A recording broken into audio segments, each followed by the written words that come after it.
Hey, Shalom, guys. Welcome to another episode of Who is the Suffering Servant? Today, specifically, we're going to be checking out Isaiah 53:3. And this is what it says. He was despised and abandoned by men, a man of great pain and familiar with sickness. And like one from people hide their faces, he was despised and we had no regard for him. Now, the Messiah was despised and forsaken by men, rejected by the world. The world hates him because its deeds are evil. Quote, he came to his own, and those who were his own did not receive him. John 1:11. He is the stone the builders rejected. He explained to his disciples, quote, the Son of Man must suffer many things and be rejected. Luke chapter 9, verse 22. He was rejected by the religious authorities of his day, and he was rejected by his generation. As he himself said, quote, he must suffer many things and be rejected by this generation. Luke 17:25. The martyr Stephen explains the Messiah had to be rejected because he was the prophet like, quote, Moses, whom they disowned, saying, who made you a ruler and a judge? Acts 7:35. And with an entire part of Acts chapter 7, that the entire part of Stephen's speech is absolutely amazing. Israel here will despise and forsake the Messiah, just as the nation rejected Moses and the prophets. Now, an obscure piece of apocryphic writing explains Israel's rejection of the Messiah in terms of the two Messiah theory. After the death of the suffering servant, Messiah ben Joseph, the Lord reveals the second Messiah, Messiah ben David, but Israel rejects him. Quote, and afterwards, the Holy One will reveal to them the Messiah, the Son of David, whom Israel will desire to stone, saying, quote, you speak falsely. The Messiah is already slain, and there is no other Messiah to stand up after him.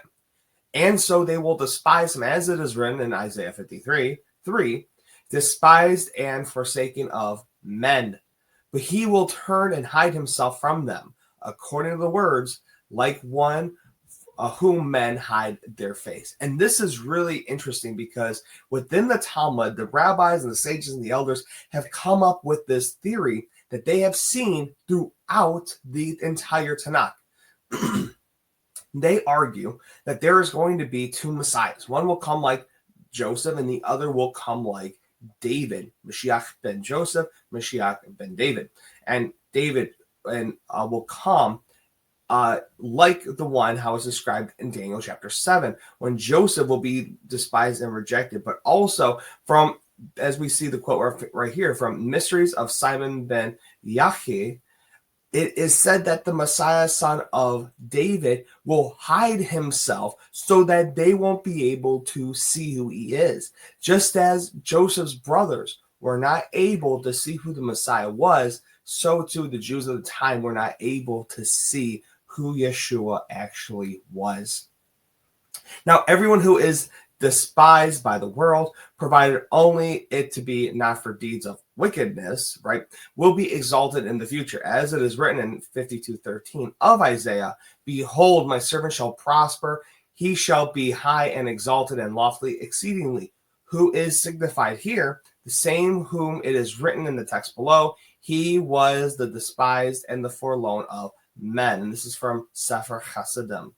So the Messiah is called a, quote, man of sorrows. The gospel depicts Yeshua of Nazareth moved with compassion for the sorrows of the people and the generation. Quote, when he approached Jerusalem, he saw the city and he wept over it, right? He has sympathy for human suffering and sorrow over his generation's doom. Rabbinic literature depicts the Messiah weeping and mourning over the exile, yearning for the day when he can reveal himself to all of Israel and bring about the final redemption. Now, interestingly, within this, there is a midrash that goes with this. So a midrash that is attributed to Rabbi Tanhuma understands the word man of sorrows as a title for the Messiah. At the same time, it seems to allude to the echohomo of the Gospels. So here, Rabbi Nachman says this. The word man in the passage in Numbers 1:4, there shall be a man of each tribe, each one head of his father's household, refers to the Messiah, the son of David, as it is written in Zechariah 6:12, behold, a man whose name is Branch, which Targum Yonatan interprets as, behold, the man Messiah. And so it is said in Isaiah 53:3, a man of sorrows and acquainted with sickness. This comes from the Midrash Tanakuma, Numbers chapter 1. And finally, the powerful words that John says here from Pontius Pilate. Yeshua then came out wearing the crown of thorns and the purple robe. Pilate said to him, behold the man, showing what was done to him during this time.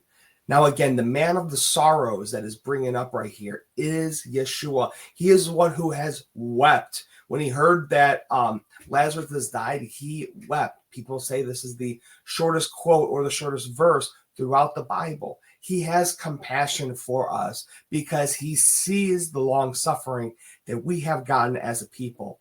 And he goes back to, this would have never happened if that deception from the Garden of Eden never took place. So, of course, the Messiah, the love that he has for us, of course, that's why he is called Man of Sorrows. I hope you enjoyed this teaching. Please like, share, subscribe, and I will see you guys on the next one. Shalom.